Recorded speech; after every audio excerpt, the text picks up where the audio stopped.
What's up, everybody? I'm here with another book review. This time I want to talk about a book in the original Goosebumps series, one that I'm very nostalgic for, one that I'm really excited to talk about. This is The Blob That Ate Everyone. So I have two editions of this book.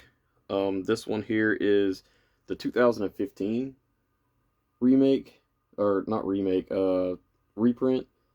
Um, I actually really enjoy this cover. This is done by Brandon Dorman, I believe. Really cool stuff. The thing looks so disgusting on that cover. And then nothing beats the original, but this is the one from Tim Jacobus from the 90s. Really cool stuff.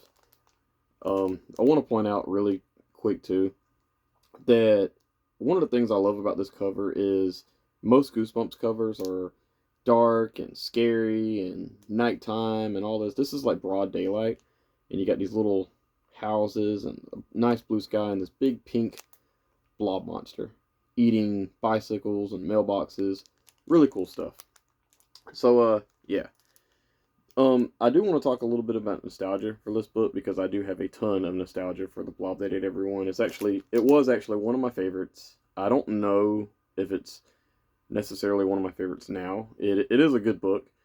But we'll get more into that in a minute. So I had a friend growing up, and I'm still friends with him to this day. And I remember he would get books at his school, and I would get books at my school, and we just had different ones. And this was before the internet, so when I was growing up, I didn't have internet. I couldn't just like look up and see what the front covers of these books would look like I can now. And so the only thing I had to go off of what the next book would be just the name of the book in the back.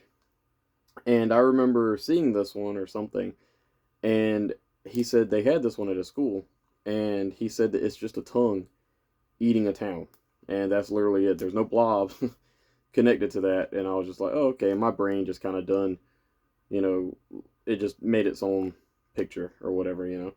So he done this twice, and there's another one I'll talk about, God willing, eventually when I get to that book. But yeah, so I remember him bringing it home and him showing it to me, and I thought the cover was amazing. Even to this day, I think it's amazing.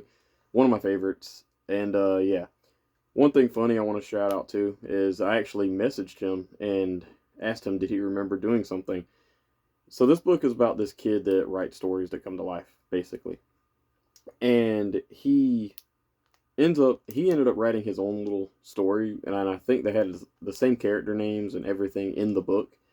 And I thought that was really funny. And I actually brought that up, and he actually remembered it. And he doesn't remember a lot of these books like I do. Like I hold on to a lot of nostalgia for stuff like this. So yeah. As far as reading this book as an adult, I did think this book was good. I thought it was very fun, but my brain just held it at such a high regard that I don't think it lived up to the potential of being like my favorite book. And there's quite a few that I've reread recently that I think are better than this. But yeah, the story itself follows this kid named Zachy B. Bechamp. It tells you how to pronounce his name in the book.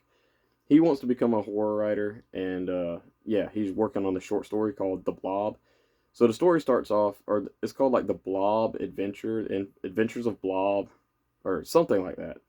So the beginning of the story has him and his friend Alex. They are outside looking for, I think, rocks that look like people and earthworms. Like they just like looking for random stuff when they're bored.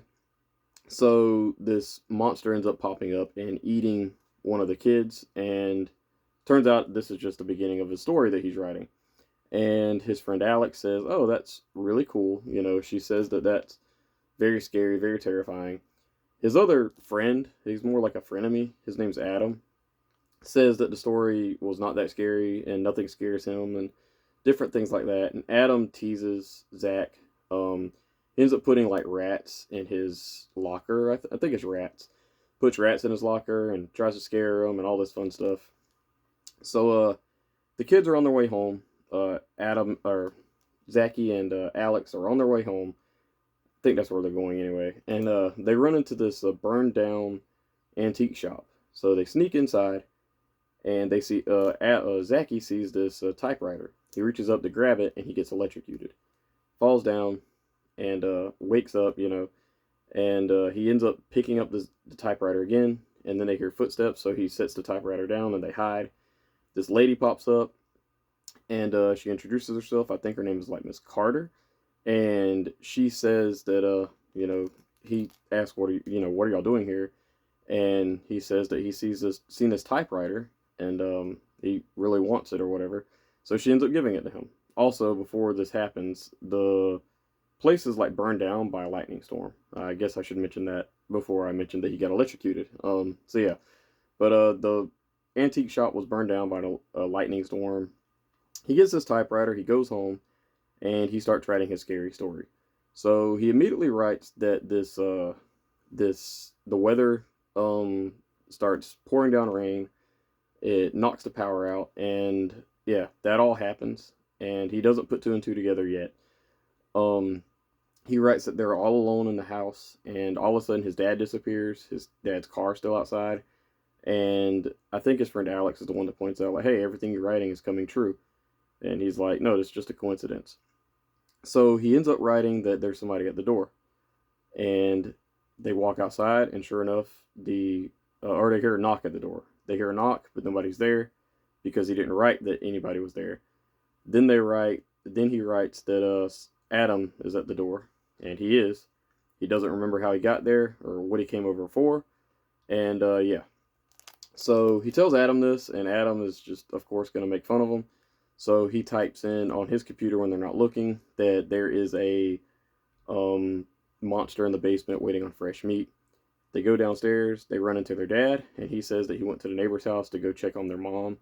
So nothing happens there. So they kind of put it under the rug that, like, okay, maybe we're just overreacting. So the next day, I think it is, or next Saturday or something, or Zachy has to go and find some groceries for his mom, and he goes to this meat market and he sees this like side of beef hanging up, which I didn't remember this at all, and he hears this thing saying like there's fresh meat or whatever, and it's Adam and his two other friends, and they're like basically making fun of him. So he leaves, and he immediately writes that there's like a blob eating town, eating everybody and attacking. There's police officers, whatever. So we learned that he writes all kinds of stuff, and his mom says, "Hey, you forgot the bread. You got to go back." So he goes back, and there is this guy in a business suit running down the street, and he says that there is this. He doesn't really tell them what's going on, but soon he gets up in the middle of town and he sees basically this image happening, except the blob monster isn't this big, because the blob monster ends up following him home, because that's what he wrote.